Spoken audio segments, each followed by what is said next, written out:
నమస్తే, నేను జీవి సత్యనారాయణ. ఈరోజు ఈ ఎపిసోడ్లో క్రెడిట్ కార్డు గురించి. ఈ క్రెడిట్ కార్డు ఏదైతే ఉందో ఈ మధ్యకాలంలో విపరీతంగా వాడటం జరిగింది.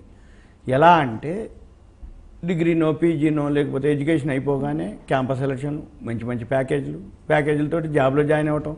ఈ జాబ్లో ఎప్పుడైతే జాయిన్ అయిపోయిందో ఫైనాన్షియల్గా ఒక స్టేజ్ అనమాట. అంటే ప్యాకేజ్ మంచిగా రావడంతో వెంబటే క్రెడిట్ కార్డు ఆఫర్ చేస్తారు. క్రెడిట్ కార్డు ఆఫర్ చేయగానే మనం వెంబటే జాయిన్ అయిపోయి అంటే క్రెడిట్ కార్డు తీసుకోవటం. డెబిట్ కార్డు కంటే క్రెడిట్ కార్డు యూసేజ్ ఎక్కువైపోయింది ఇప్పుడు, డెబిట్ కార్డు కంటే కూడా. ఎందుకంటే డెబిట్ కార్డు అంటే ఉన్న పైసలు వాడుకోవాలి. క్రెడిట్ కార్డు అంటే మనం తర్వాత టైం ఉంటుంది, 45 days, 20 days, 30 days, ఆ టైం అనమాట. ఆ డేట్ని బట్టి మనం పేమెంట్ చేయాల్సి ఉంటుంది.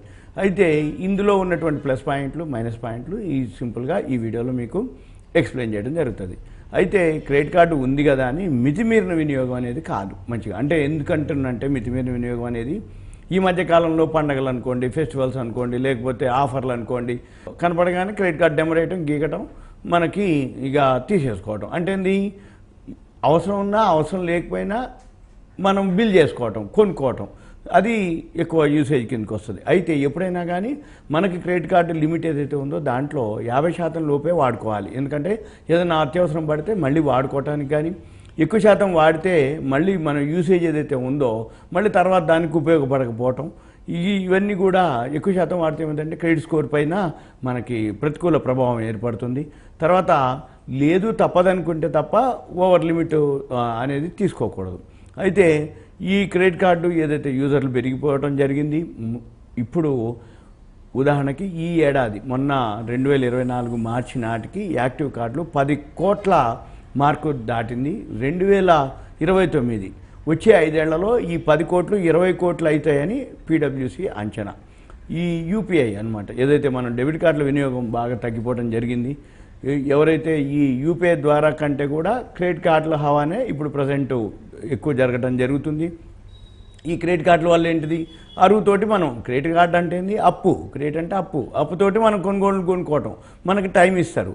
అయితే దీంట్లో ఏమవుతుంది, మన దగ్గర క్రెడిట్ కార్డు ఉంది కదా, ఇంకా టైం ఉంది కదా అని ఇష్టారీతిన వాడే వాళ్ళకి ఈ సిబిల్ స్కోర్ పడిపోవటం, తర్వాత ప్రాబ్లంలో పడవటం. దాని బదులు మనం ఏం చేయాలి, ఈ క్రెడిట్ స్కోర్ని ప్రభావితం చేయకుండా ఉండాలి అంటే మనము ఏదైతే అవసరం ఉందో అంత మేరకే తీసుకోవాలి. రెండోది, మనము ఏదైతే లిమిట్ ఉందో ఆ లిమిట్లో 30-40% అయితే నో ప్రాబ్లం, 50% వరకు ఓకే. ఇవి మనము క్రెడిట్ కార్డుని యూజ్ చేసుకోవాలి. అయితే ఇప్పుడు అంతా డిజిటల్ వచ్చినాయి కాబట్టి ఎక్కువ శాతం ఎక్కడ జరుగుతుంది అంటే ఈ డిజిటల్ అంటే ఎక్కడికన్నా వెళ్తారు షాపింగ్ కానీ ఎక్కడన్నా సరే, 100 రూపాయల్లో 1000 రూపాయల్లో మీరు అనుకుంటారు కొందామని, కానీ అక్కడికి పోయినాక 4000-5000 బిల్ అయిపోద్ది. అందుకని క్రెడిట్ కార్డు ఉంది కాబట్టి స్వైప్ చేసేస్తారు. ఇక్కడ ఎక్కువ శాతం ఈ షాపింగ్లలోనే అవసరం కంటే అనవసరపు ఖర్చులు ఎక్కువ చేస్తారు అనేది అధ్యయనాల్లో వెల్లడించడం జరిగింది. అయిన తర్వాత వీటితో పాటు మన లైఫ్ స్పాన్ అంటే జీవనశైలి ఖర్చులు కూడా బాగా పెరిగిపోవటం, స్వైపింగ్ ఎక్కువ అయిపోవటం, ఏది ఈ క్రెడిట్ కార్డులో స్వైపింగు. అందుకని ఆఫర్లు రావటం, ఈ ఆఫర్లతోటి మనం ఇష్టం వచ్చినట్టుగా మనం కొనుక్కోవటం, ఇక కార్డు ఉంది కదా అని చెప్పేసి, ఇంకా టైం ఉంది కదా అని చెప్పేసి అంటాం. కానీ పేమెంట్ చేసే టైంకి అప్పుడు మనం కనుక చేయకపోతే క్రెడిట్ స్కోరు భారీగా పడుతుంది. అది అనమాట. అంటే మన క్రెడిట్ లిమిట్ ఏదైతే ఉందో ఎక్కువ శాతం ఎప్పుడైనా కానీ మనము మన క్రెడిట్ లిమిట్లోనే కనుక అంటే తక్కువలో కనుక తీసుకుంటే మనకు వడ్డీ భారం పడదు. రెండోది, బ్యాంకులో కూడా బ్యాలెన్స్ ఉంచాలి. ఏది, అది క్రెడిట్ కార్డు వచ్చే టైంకి. దాంతో ఈ బ్యాంకులు కానీ ఎన్బిఎఫ్సీలు కానీ ఏవైతే ఇస్తారో ఫస్ట్ తక్కువ లిమిట్ తోటే ఇస్తారు. ఎవరికైతే క్రెడిట్ కార్డు ఇష్యూ చేస్తారో తక్కువ లిమిట్ తోటే, కానీ మనం పేమెంట్ చేసేదాన్ని బట్టి మనకేం చేస్తారు, ఆ లిమిట్ని ఇంక్రీజ్ చేస్తారు. అయితే ఈ క్రెడిట్ కార్డులు ఏవైతే వినియోగం ఉందో జనరల్గా అయితే 1,00,000 వరకు ఉంటుంది అనమాట. అనుకోండి, ఉదాహరణకి 1,00,000 ఉంది అనుకోండి. అయితే 1,00,000 వరకు మనం వాడుకోవచ్చు. అయితే ఈ 1,00,000ని మనం ఒక్క నెలలోనే 90% వాడినాం అనుకోండి, దాన్ని సియూఆర్ అంటే ఎంతవరకు యూజ్ చేయాల్సిన దాంట్లో 90% వాడేసినట్టు అనమాట. అది దాంతో క్రెడిట్ స్కోరు తగ్గిపోయే అవకాశాలు ఉంటాయి. అందుకని ఎక్కువ శాతం అత్యవసర పరిస్థితులు అయితే తప్ప ఈ సియూఆర్ దాటి చేయకూడదనమాట. అది కూడా అరుదుగా ఉండాలి. ఈ ఏదైతే యూసేజ్ ఉందో 30% మించకుండా కనుక చూసుకుంటే ఓకే, మంచిదే. ఈ బకాయి కూడా మొత్తం మళ్ళీ ఏం చేయాలి, పూర్తిగా మనం ఆ గడువు లోపల చెల్లించాలి. అంటే గడువు లోపల బ్యాంకుల అకౌంట్లో ఉండాలి. దాంతో మన క్రెడిట్ స్కోరు ఏదైతే ఉందో అది మామూలుగా అవ్వటం, మెరుగవటం, తర్వాత ఈ క్రెడిట్ ఏదైతే స్కోర్ ఉందో దాన్ని లిమిట్ని కూడా ఇంక్రీజ్ చేసుకుంటూ పోవటం, అయితే రుణాలకు ఏవైతే ఇక తక్కువ వడ్డీ రేటుకి కూడా దొరుకుతాయి. అంటే టైమ్లీ పేమెంట్ చేస్తుంటే సిబిల్ స్కోర్ పడకుండా కనుక మనం చూసుకోగలిగితే మనకి వడ్డీ రేటు కూడా తక్కువకు దొరుకుతాయి అన్నమాట. అని ఇప్పుడు ఆయన బజారు సీఈఓ, బ్యాంక్ బజార్ సీఈఓ ఆదిల్ శెట్టి సూచించడం జరిగింది. అయితే జనరల్గా CUR 70% కనుక మించితే అది ప్రతికూలంగా ప్రభావితం చేస్తుందని, అంటే ఖర్చులపై మీకు నియంత్రణ లేదు, బలహీన ఆర్థిక పరిస్థితులు మీరు అవుతున్నారు అని అర్థం. అంటే అనవసరపు ఖర్చులు పెడుతున్నారు అని అర్థం.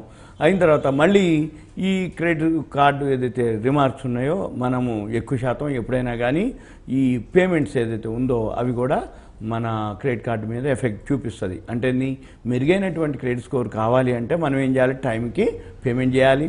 ఈ టైం పేమెంట్ చేసి ఈ పెనాల్టీలు, వడ్డీ, ఇంట్రెస్ట్ రేట్లు, డేట్ దాటిపోయింది నువ్వు కట్టకపోతే వడ్డీలు ఎక్కువ పడతాయి, పెనాల్టీలు పడతాయి. అవన్నీ చేయకుండా క్రెడిట్ స్కోర్ ఒకటి మెయిన్ డ్రాబ్యాక్ అనమాట. నువ్వు వడ్డీ కడతావు, టైం అయిపోయిందని పెనాల్టీ పడుతుంది, కడతావు, అయినా కానీ క్రెడిట్ స్కోరు పడిపోతుంది. అందుకని ఆ ఎక్కువ శాతం అటువంటి మనం క్రెడిట్ ఓవర్ లిమిట్ లేకుండా చేసుకోవటం. అయితే ఒకళ్ళకి ఎన్ని కార్డులైనా ఉండొచ్చు, ఎన్ని కార్డులైనా మనం యూజ్ చేయొచ్చు. కాకపోతే వాటికి మళ్ళీ మెయింటెనెన్స్లని, యాన్యువల్ మెయింటెనెన్స్లు, వాటితో పాటు అన్నిటికీ ఒక్కొక్క కార్డుకి ఒక్కొక్క డేట్ ఉంటుంది. మనం ఏ కార్డు వాడినామో ఏ డేట్లో మళ్ళీ అమౌంట్ జమ చేయాలనో అవన్నీ గుర్తుపెట్టుకోవాలి, అవన్నీ రాసుకోవాలి, ఓ డైరీ మెయింటైన్ చేయాలి. మళ్ళీ తక్కువ లిమిట్ తోటి, ఎందుకంటే ఒక కార్డులో ఏదో కొనుక్కుంటాము, మనం మర్చిపోయినాము, తర్వాత మళ్ళీ కొన్నాళ్ళకి పేమెంట్ ఇర్రెగ్యులర్ అయిపోతాం, పెనాల్టీ పడుతుంది. మిగిలిన కార్డులు ఉన్నా కానీ మనకి దీని మీద ఎఫెక్ట్ పడుతుంది అనమాట. అందుకని ఒకళ్ళకి ఒకటో రెండో ఉంటాం ఓకే, కానీ ఎక్కువ కార్డులు ఇస్తున్నారు కదా అని తీసుకుంటే పేమెంట్ల కాడ మళ్ళీ మనకి ఉంటుంది. అన్నీ ఒక్కసారి అయిపోతే సిబిల్ స్కోర్ మొత్తం పడిపోతుంది. అది అనమాట. తర్వాత మనం ఒక నెలలో ఏవైతే కార్డుపై మనం చేస్తామో మొత్తం వ్యయము దాన్ని ఒక 20 రోజుల లోపల జారీ చేసి నుంచి 20 రోజుల లోపల చెల్లించాల్సి ఉంటుంది, మినిమం డ్యూ అనమాట. తర్వాత ఒకవేళ అంటే మనకు విసులుబాటు కాకపోతే మినిమం డ్యూ అమౌంట్ అని ఉంటుంది. మనం అంత అమౌంట్ పే చేసినా కానీ మనం అకౌంట్లో సరిపోతుంది. మళ్ళీ తర్వాత ఏంటిది, ఇది ఏదైతే ఉందో అది 5% ఉంటుంది. మళ్ళీ మిగిలిన బకాయిలు ఏదైతే ఉన్నాయో మళ్ళీ 3% ఇంట్రెస్ట్ చొప్పున మళ్ళీ మనం పే చేయొచ్చు. ఈ మినిమం డ్యూ అమౌంట్ చెల్లించడం మాత్రం ఇది అంటే వైఫల్యం కిందికి రాదు, చెల్లించాలి. అయితే మనం ఎక్కువ శాతం ఈఎంఐ కూడా మార్చుకోవచ్చు. ఒకవేళ మనము ఏదైనా అడ్జస్ట్మెంట్ కాకపోతే ఫస్టే మనము ఈ పెద్ద అమౌంట్లు కనుక లోన్ తీసుకుంటే క్రెడిట్ కార్డు మీద దాన్ని ఈఎంఐ కూడా మార్చుకొని మనం చేసుకోవచ్చు. దాన్ని లోన్ అగెనిస్ట్ క్రెడిట్ కార్డ్ అంటారు. ఆఫర్ను అవి కనుక ఉపయోగించుకుంటే కొంచెం మనకి టైం పడుతుంది అన్నమాట, టైం మిగులుతుంది. ఎందుకంటే ఈఎంఐ ద్వారా అంటే కొంచెం కట్టుకోవచ్చు. ఏదైనా అత్యవసర పరిస్థితి అయితే అంతే తప్ప అనవసరం ఖర్చు పెట్టి మళ్ళీ ఈఎంఐలోకి పోకుండా. అయితే మళ్ళీ మనం ఏదైతే క్రెడిట్ కార్డు ఉందో మనం పరిమితి ఉంటుంది, దాన్ని బట్టే మనము వినియోగించుకోవడం ఉత్తమం. తర్వాత అదే కనుక మనము ఈ క్రెడిట్ కార్డు ఏదైతే లిమిట్ ఉందో అది గడువు నాటికి కనుక మనం చెల్లించేస్తే మనకి ఎటువంటి ఇంట్రెస్ట్ పడదు, మనకి ఏముండదు, మన క్రెడిట్ స్కోరు, సిబిల్ స్కోర్ అన్నీ అలానే ఉంటుంది.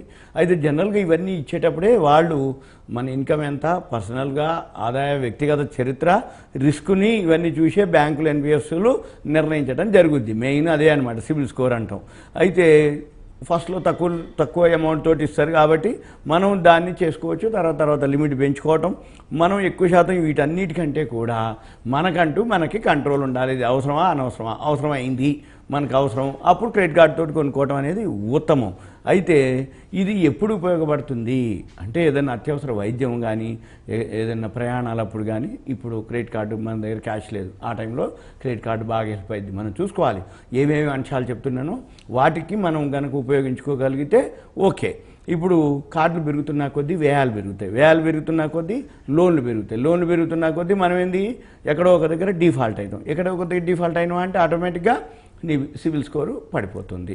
మళ్ళీ మనం అంటూ స్వీయ నియంత్రణ లేను అనుకోండి, ఇప్పుడు ఈ క్రెడిట్ కార్డు విషయంలో లిమిట్ లేకపోతే ఎక్కువ తక్కువ కనుక చేస్తే ఇక మనము సింపుల్గా ఊబిలో ఇరుక్కున్నట్టుగా అది ఉదాహరణకు చెప్తున్నారు అనమాట. తర్వాత ఈ కార్డులు ఎక్కువైనప్పుడు అనుకోండి మళ్ళీ వాటిని గుర్తుపెట్టుకోవాలి, మళ్ళీ వాటి టైంకి మనం పేమెంట్ చేయాలి. తర్వాత ఏమాత్రం కనుక మనం డిఫాల్ట్ అయిపోతే మీ సిబిల్ స్కోరు భారీగా పడే అవకాశాలు ఉంటాయి. అయితే బాధ్యతతోటి వివేకంతో వినియోగిస్తే క్రెడిట్ కార్డు అంత ఉత్తమం ఏమీ లేదు. ఎందుకంటే మనకేదో ఆఫర్ వస్తుంది, మన దగ్గర పైసలు ఉండవు, కానీ క్రెడిట్ కార్డు ఉంది, అప్పుడు వాడుకోవచ్చు. లేదు ముందే ప్రీ ప్లాన్గా, అంటే ఉదాహరణకి ఇప్పుడు మనం డిసెంబర్ ఉన్నాం, ఇప్పుడు రేపు క్రిస్మస్ అని, జనవరి అని, న్యూ ఇయర్ అని ఆఫర్లు వస్తాయి. మనం ఏదైతే కొందలుచుకునో, ఏదైతే అవసరం ఉందో ఆ ఆఫర్ల కోసానికి క్రెడిట్ కార్డు వాడుకోవచ్చు. కొంత ఫండ్ పెట్టుకోవాలి, క్రెడిట్ కార్డు వాడుకున్నాం అనుకోండి, అప్పుడు మనకి ఇబ్బంది ఉండదు. అంతే తప్ప మనం కనుక అట్లాంటి కనుక ఆఫర్లు మనం కనుక చేస్తే రివార్డులు కూడా వస్తాయి అన్నమాట. మనం కనుక క్రెడిట్ స్కోర్ని కూడా ఇంకా పెంచుకునేది అవకాశాలు ఉంటాయి. ఇవన్నీ కూడా మీకు ఒక awareness, education, information, knowledge purpose మాత్రమే. ఇంకా మీకు ఏదైనా డౌట్స్ ఉన్నాయంటే మీరేం చేయాలి అంటే కాల్ చేయొద్దు దయచేసి. మీ పేరు, ఊరు, వాట్సాప్ మెసేజ్ పెట్టండి. కంటెంట్ కూడా మెసేజ్ పెడితే వీళ్ళు చూసుకొని మనం ఎక్స్ప్లెయిన్ చేయడానికి వీలవుతుంది. ఓకే, థ్యాంక్ యూ, సెలవు.